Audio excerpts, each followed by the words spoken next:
ಏನಿಲ್ಲ, ನಾನು ದರ್ಶನ್ ಸರ್ನ ಮೊದಲೇ ಸಿನಿಮಾ ಅಂದರೆ ಜೊತೆಗೆ ಟ್ರಾವೆಲ್ ಮಾಡ್ಕೊಂಡು ಬಂದಂಥವ್ನು ನಾನು. ಸೊ ನನಗೂ ಅದೊಂದು ಆಸೆ ಇತ್ತು, ದರ್ಶನ್ ಸರ್ ಏನಾದರೂ ಬೇರೆ ಪ್ರಯತ್ನ ಪಡಬೇಕು ಅವ್ರನ್ನ ಇಟ್ಕೊಂಡು ಅಂತ. ಸೊ ನನಗೊಂದು ಅವಕಾಶ ಸಿಕ್ತು, ಜಡೇಶ್ವರ ಜೊತೆ ಮಾತಾಡ್ಬೇಕಾದ್ರೆ ಆ ಥರದೊಂದು ಕತೆ ಎಳೆ ಸಿಕ್ತು. ಸರಿ ಆಯಿತು, ಇದ್ರ ಮೇಲೆ ಪ್ರಯತ್ನ ಪಟ್ಟು ನೋಡೋಣ, ಹೇಳಿ ನೋಡೋಣ ಸಾರಿಗೆ ಒಪ್ಕೋತಾರ ಅಂತ ಅಂದ್ಬಿಟ್ಟು ಅಂತ.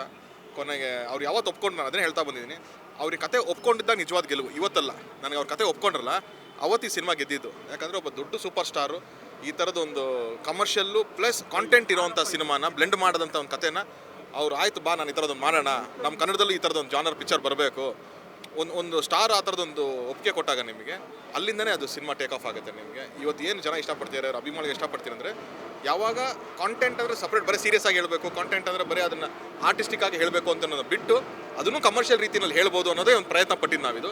ಸೊ ಇದು ಇವತ್ತು ಗೆದ್ದಿರೋದಕ್ಕೆ ಏನಾಗುತ್ತೆ, ಇನ್ನೊಂದಷ್ಟು ಹೊಸ ತಂಡಗಳಿಗೆ ಅದು ಹುಮ್ಮಸ್ ಬರುತ್ತೆ.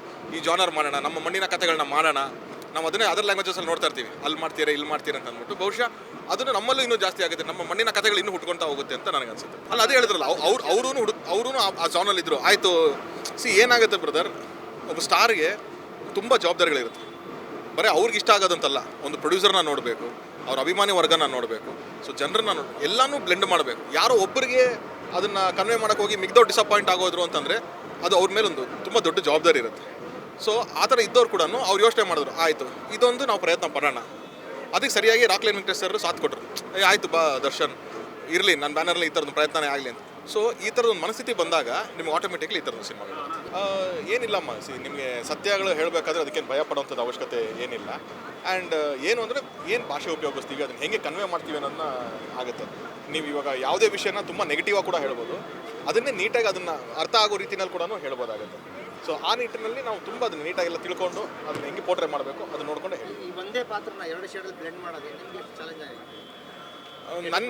ನನಗೆ ಖಂಡಿತವಾಗ್ಲೂ ಅದು ಚಾಲೆಂಜಿಂಗ್ ಅನ್ನಿಲ್ಲ, ಒಂದು ಎಕ್ಸೈಟ್ಮೆಂಟ್ ಇತ್ತು. ಯಾಕಂದರೆ ದರ್ಶನ್ ಸರ್ 100% ಅದನ್ನು ಫುಲ್ ಆಫ್ ಮಾಡ್ತಾರೆ ಅಂತ ನಂಬಿಕೆ ನನಗಿತ್ತು. ಅವರು ಅಭಿನಯ ಅವ್ರು ನಾನು ನೋಡ್ಕೊಂಬಂದಿದ್ದೀನಿ, ಅವ್ರಿಗೆ ಏನು ಗೆಟಪ್ ಹಾಕಿದ್ರು ಸೂಟ್ ಆಗುತ್ತೆ.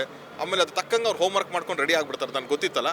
ಸೊ ಆ ನಿಟ್ಟಿನಲ್ಲಿ ನಾವು ಮುಂಚೆನೇ ಅವ್ರಿಗೆ ಪ್ರಿಪೇರ್ ಮಾಡಿ ವಾಸ್ ಈ ಥರ ಇರುತ್ತೆ ಅಂತ ಹೇಳಿದಾಗ ಅವರು 100% ಅದಕ್ಕೆ ಏನೇನು ಎಫರ್ಟ್ ಹಾಕಬೇಕು ಅಷ್ಟು ಎಫರ್ಟ್ ಹಾಕಿ ಮಾಡಿದ್ರು. ಅದೇ ನಿಮ್ಗೆ ಅವ್ರ ಟೋಟಲ್ ಲುಕ್ಕಿಂದ ಇರ್ಬೋದು, ಅವ್ರ ಬಾಡಿ ಲ್ಯಾಂಗ್ವೇಜಿಂದ ಇರ್ಬೋದು, ವಾಯ್ಸ್ ಡಬ್ಬಿಂಗಿಂದ ಇರ್ಬೋದು, ಆಮೇಲೆ ಬಾಡಿ ಅವ್ರು ಟೋನ್ ಡೌನ್ ಮಾಡ್ಕೊಂಡಿರ್ಬೋದು. ಆ ಯಂಗರ್ ಕ್ಯಾರೆಕ್ಟರ್ಗೆ ನೀವು ನೋಡಿದ್ರೆ ಅದು ಬೈಸಿಪ್ಸ್ ಇದೆಲ್ಲ ಅವ್ರಿಗೆ ಇಷ್ಟು ಪವರ್ಫುಲ್ಲಾಗಿ ಕಾಣಿಸ್ತಿರ್ತಾರೆ. ಈ ಇನ್ನೊಂದು ಕ್ಯಾರೆಕ್ಟರ್ ಬಂದ ತಕ್ಷಣ ಬಾಡಿ ಲೋ ಇರುತ್ತೆ. ಅಂದರೆ ಪ್ರತಿಯೊಂದಕ್ಕೂ ಅವ್ರು ಹೋಮ್ವರ್ಕ್ ಮಾಡಿದ್ರು. ಸೊ ಅದ್ರ ರಿಸಲ್ಟ್ ನಿಮ್ಗೆ ಕಾಣಿಸ್ತಾ ಇದೆ. ಯಾವತ್ತಿದ್ರೂ ವಿಷಯಗಳು ಕೆಲವೊಂದು ಹೇಳಲೇಬೇಕು. ನಮ್ಗೇನಂದರೆ ಇವತ್ತಿಗೂ ಐರನ್ ಏನು ಅಂತಂದರೆ, ಅಲ್ಲಿಂದ ಇಲ್ಲಿವರೆಗೂ ಬಂದರೂ ಇನ್ನೂ ಕೆಲವೊಂದು ವಿಷಯಗಳು ಬದಲಾಗಿಲ್ವಲ್ಲ, 50 ವರ್ಷ ದಾಟ್ಕೊಂಬಂದ್ರು ಇನ್ನೂ ಬದಲಾಗ್ತಾ ಇಲ್ವಲ್ಲ, ಏನಕ್ಕೆ ಇದು? ನಾವು ಹೇಳಿದ ತಕ್ಷಣ ಬದಲಾಗತ್ತೆ ಅಂತಲ್ಲ, ಅಟ್ಲೀಸ್ಟ್ ಈ ಥರದೊಂದು ದೊಡ್ಡ ಸಿನಿಮಾದಲ್ಲಿ ದೊಡ್ಡ ಸ್ಟಾರು ಹೇಳೋ ಮುಖಾಂತರ ಒಂದು ಚೂರಾದರೂ ಅದ್ರದ್ದು ಇಂಪ್ಯಾಕ್ಟ್ ಆಗ್ಬೋದೇನೋ. ನಾವು ಸಿನಿಮಾ ಮಾಡೋದು ಮನೋರಂಜನೆಗಾಗಿ, ಸಿನಿಮಾ ಒಂದು ಬಿಸ್ನೆಸ್, ಒಂದು ಪ್ರೊಫೆಷನ್ ಇದೆ. ಆದರೂ ಕೂಡ ಅದರಿಂದ ಒಂದು ಚಿಕ್ಕ ಮೆಸೇಜ್ ಹೋಗುತ್ತೆ. ಏನೋ ಅದು 1 ಲಕ್ಷದಲ್ಲಿ 10 ಜನಕ್ಕೆ ಚೇಂಜ್ ಆದರೂ 10 ಜನ ಚೇಂಜೇ ಅಲ್ವಾ. ಸೊ ಆ ನಿಟ್ಟಿನಲ್ಲಿ I think it's a good move. ಅವ್ರು ಯಾವತ್ತೂ ನನಗೆ ಒಂದೇ ಒಂದು ಏನಂದರೆ, ಓಕೆ ನಾನು superstar, lady superstar Malashri ಅವ್ರ ಮಗಳು ಅಥವಾ ಕೋಟಿ ರಾಮು ಅವ್ರ ಮಗಳು ಅನ್ನೋದನ್ನ ಅವ್ರ ತಲೆಯಲ್ಲಿ ಇಟ್ಕೊಂಡೇ ಇರಲಿಲ್ಲ ಸರ್. ಅವ್ರು ಹೊಸ ಹುಡುಗರು ಹೆಂಗೆ ಬರ್ತಾರೋ, ಒಂದು ಡೆಬ್ಯೂಟೆಂಟು ಅಷ್ಟೇ ಶ್ರದ್ಧೆ ಭಕ್ತಿಯಿಂದ ಕೆಲಸಕ್ಕೆ ಬಂದರು. ಸಿನಿಮಾ ಮುಂಚೆ ಒಂದು 2 ತಿಂಗಳು 3 ತಿಂಗಳು ನಾವು ಅದಕ್ಕೆ ವರ್ಕ್ಶಾಪ್ ಮಾಡಿಸಿದ್ವಿ. ಅದಕ್ಕೆ ಡೆಡಿಕೇಟೆಡ್ ಆಗಿದ್ದು. ತುಂಬ ಹಾರ್ಡ್ ವರ್ಕಿಂಗ್ ಹುಡುಗಿ ಸರಿನಾ. ಯಾವುದೂ ತಲೆಯಲ್ಲಿ ಹೆಡ್ವೇಟ್ಗಳಿರಲ್ಲ, ಈಗೋಗಳಿಲ್ಲ, ಏನಿಲ್ಲ. ಏನು ಹೇಳ್ತೀವೋ ಅದನ್ನು ಶ್ರದ್ಧೆಯಿಂದ ಕಲಿತಾರೆ, ಕಷ್ಟಪಟ್ಟು ಮಾಡ್ತಾರೆ. ಆಮೇಲೆ ತುಂಬ ಚೆನ್ನಾಗಿ ಪ್ರಿಪೇರ್ ಆಗಿದ್ದಾರೆ ಅವರು ಸಿನಿಮಾ ಕರ್ಕೊಂಬರ್ಬೇಕು ಅನ್ನೋಕ್ಕೆ ಮುಂಚೆನೇ ಒಂದು 2 ವರ್ಷದಿಂದ ಅವ್ರನ್ನ ಪ್ರಿಪ್ರೇಷನ್ ಮಾಡಿ, ಅವ್ರಿಗೆ ಆ್ಯಕ್ಟಿಂಗ್ ಕ್ಲಾಸಸ್ಗಳನ್ನ ಕಲಿಸಿ, ಡ್ಯಾನ್ಸ್ನ ಕಲಿಸಿ ಎಲ್ಲ ರೆಡಿ ಇದ್ದಾರೆ ಅವರು. ಸೊ ನೀವು ಏನು ಕೊಟ್ಟರು ನೀಟಾಗಿ ಅದನ್ನು ತೊಗೊಂಬಂದು ಪೋರ್ಟ್ರೇ ಮಾಡಿದ್ರು. ಸೊ ಇವತ್ತೇನು ಪರ್ಫಾರ್ಮೆನ್ಸ್ ಕಾಣಿಸ್ತಾ ಇದೆ, ಸೊ ಅದಷ್ಟು ಆ ಹುಡುಗಿದು ಶ್ರಮ ಸರ್. ಈ ಸಿನಿಮಾ ಫಸ್ಟ್ ನೋಡಿದ್ರೆ ರಾಕ್ಲೈನ್ ಸರ್, ದರ್ಶನ್ ಸರ್. ಅಂದರೆ ಅವಾಗಿನ್ನ ರೆಕಾರ್ಡಿಂಗ್ ಅಂತ ಇರಲಿಲ್ಲ, ಎಡಿಟಿಂಗಲ್ಲಿ ನೋಡಿರ್ತೀವಿ ಫಸ್ಟು. ಅದಾದಮೇಲೆ ಮತ್ತೆ ನಾವು ರೆಕಾರ್ಡಿಂಗ್ ಎಲ್ಲ ಫೈನಲ್ ಕಾಪಿ ಆದಮೇಲೆ ಕೂಡ ಮೊನ್ನೆ ಒಂದು ಸತಿ ನಾವು ರಾಕ್ಲೈನ್ ಮಾಲಲ್ಲಿ ಅವರು ಸ್ನೇಹಿತರು ಎಲ್ಲರೂ ನೋಡಿದ್ರು ಆ ಸಿನಿಮಾನ.